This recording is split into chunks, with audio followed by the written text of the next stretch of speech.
Here we are in the Vancouver Harbor in British Columbia, full of fishing boats, fish, fresh ideas. Today we're going to use salmon, tuna, and some great salads. Let's get cooking.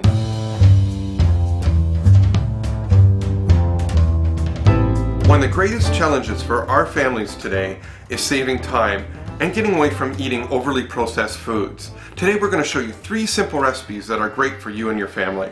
So we're going to be making a salmon and couscous salad. What I've done is I finely chopped some cucumber, some red pepper, some spring onion, and celery.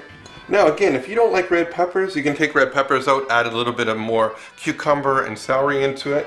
Now we're going to add some fresh basil and some fresh mint, some fresh parsley chopped up, and finally some goat seal salmon. This is a boneless and skinless salmon. So the great thing about this salmon is that it's freshly packed 24 hours after it's caught. Now that's fresh. The other great thing about salmon is it's easily digestible and a great source of protein. Now we're just going to incorporate it all together, and there's some great colors happening here. We're going to take some zest of a lemon, put this in, cracked pepper, about half a teaspoon, just a little bit of salt, and you can already start smelling the herbs, the fresh basil and the fresh mint. And this is really exciting. Now we're going to take the juice of 1 lemon. We're using the same lemon that we zested, as you can see on the outside. Give it that great flavor. And remember, lemons are like sunshine, and we're just going to incorporate that all in. And then we're going to add our couscous.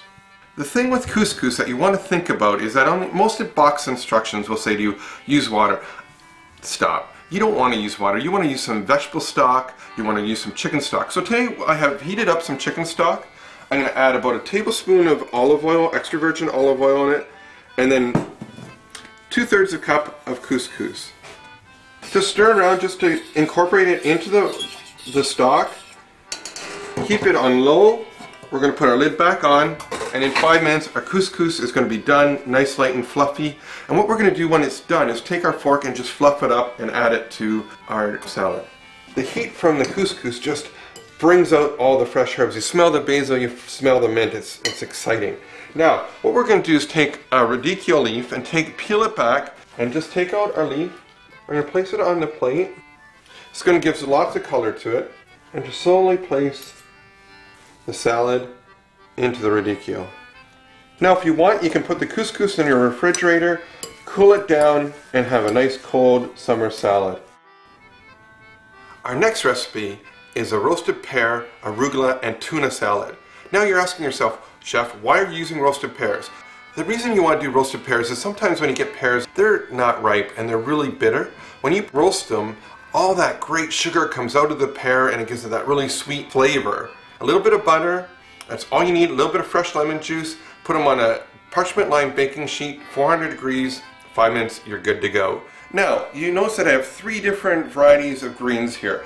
I have a gentle spring mix, I have our fresh arugula, and I also have, and I found them at the market today, some fresh dandelion leaves. It's just giving you different options, because recipes are like road maps. You don't always have to go to the same road all the time. So we're just going to put our roasted pears all over the salad.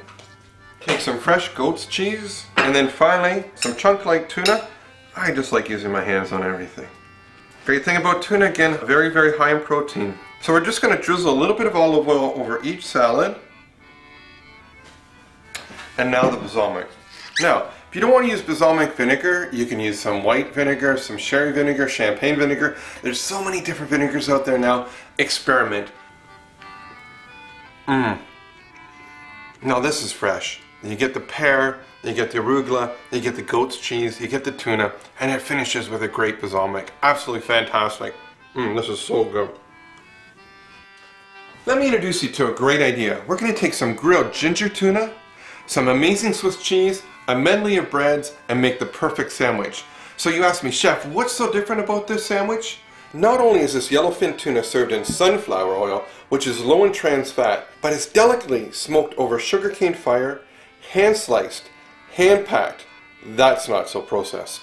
Today we have an Italian cheese bread, I have a whole wheat sourdough bread, and then I have a rye nut bread. There's so many great breads out there. Go to your bakery, go to your neighborhood bakery, go to your in-store bakery and pick something totally different that you've never had before. So we're going to take a 1/2 cup of mayonnaise, I've chopped up some sun-dried tomato, some fresh basil.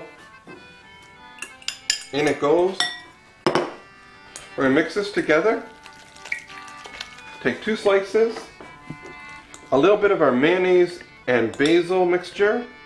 Some fresh spinach. So now this is what's going to make this sandwich over the top. It's the grilled ginger tuna, so it's going to have some of that ginger, it's going to have some of that smoke flavor, it's going to be absolutely exceptional.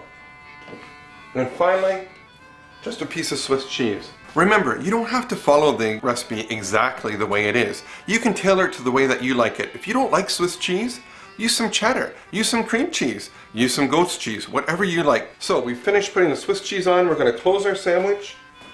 A little bit of butter, love the butter. Butter both sides. Take our sandwich over. Our pan's getting nice and hot. A nice sizzle going on. Now it's going to take about 2 minutes on each side and it'll be perfect. You want the cheese to start melting. It's going to be warm, not hot on the inside.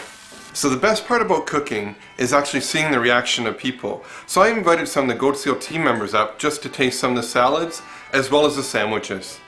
And the smell is unbelievable. You got the melted cheese, you got that grilled smoky tuna, and it's going to finish up with that richness of the sun-dried tomato. But don't take my word for it. Try it yourself. That's really good. Delicious.